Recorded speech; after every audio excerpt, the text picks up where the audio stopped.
Hello and welcome to Global Times Pakistan. I am Haider Hayat Khan.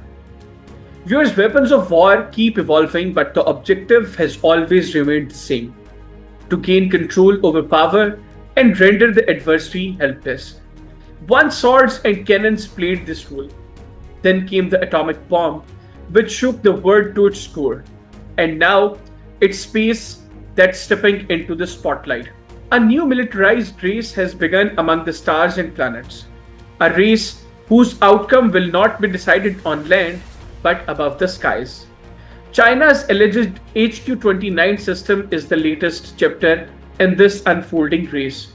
A weapon being dubbed the satellite hunter, said to be capable of not just intercepting ballistic missiles in midair but also targeting satellites in orbit. This signals a shift that future wars will not be fought on the borders but in orbits. And whoever dominates this field, the global chessboard, will move at their command. Viewers, a few images circulating on social media have caught the attention of global defense experts. These images show what appears to be a new missile defense system, which analysts are referring to as HQ29.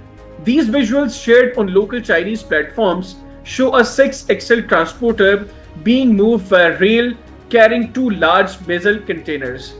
Immediately, this triggered speculation that Beijing is developing a next-generation, long-range air-and missile defense system.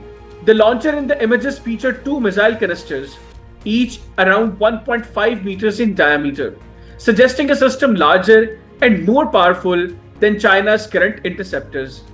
Observers say the vehicle resembles transporter erector launcher platforms commonly used for vertically launching missiles. This points to a strategic air defense system, not just confined to regional protection, but potentially adding a new dimension to global missile defense architecture. This development may represent a major leap in China's defense capabilities, and it raises a pressing question. If HQ29 becomes operational, how will it shift the regional balance of power, especially at a time when the world is already grappling with growing conflicts and arms races in advanced defense technology? Chinese media has referred to this new system as a double-barreled satellite hunter, a term that implies objectives far beyond traditional aerial defense. It hints that HQ29 is designed not only to intercept high-altitude ballistic missiles, but also to target satellites in low Earth orbit. If these assessments are accurate, this system could strike target over 500 kilometers away, putting it on par with some of the world's most advanced and sophisticated defense programs, such as America's THAAD or Russia's S-500. This is not just an ambitious technical claim, it reflects an emerging strategic doctrine where ground-based launchers can not only defend against incoming missiles but also disable enemy satellites in orbit. This ties directly into the evolving concept of space warfare, where global powers are racing not only on Earth but also in space-based supremacy. If HQ29 truly proves to be a satellite hunter, it could push the arms race into a new phase, where the lines between missile defense and space combat become increasingly blurred.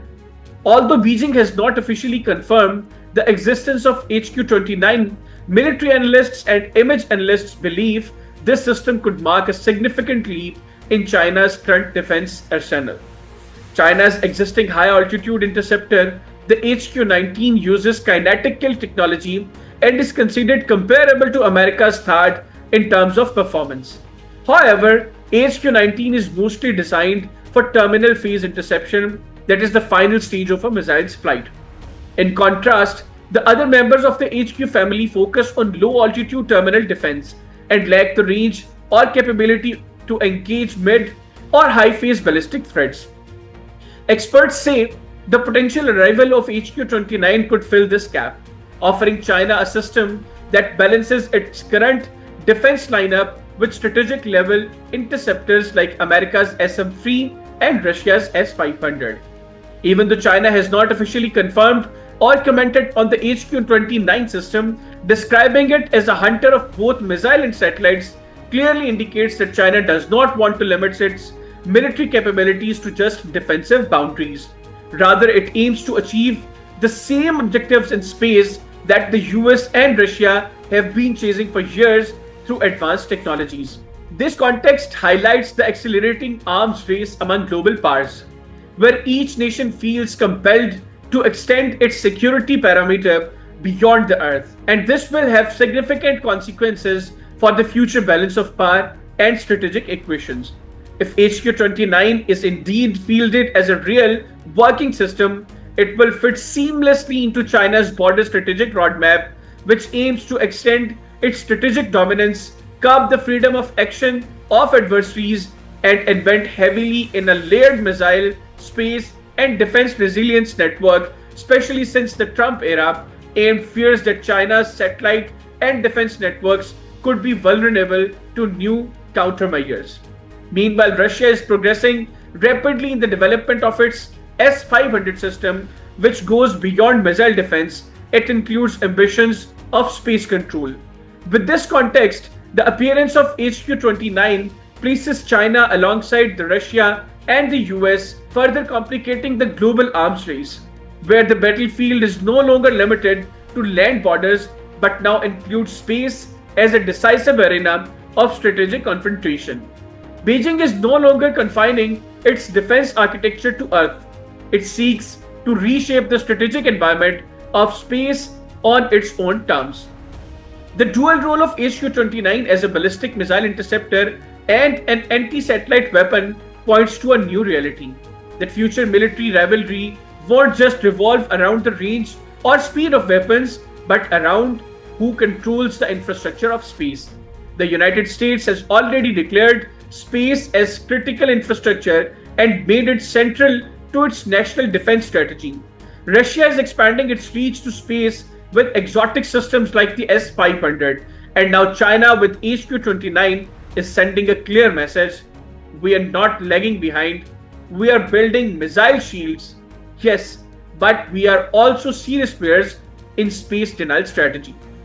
These developments shed light on the 21st century strategic triad: land, sea, and space, all of which are now essential theaters of warfare.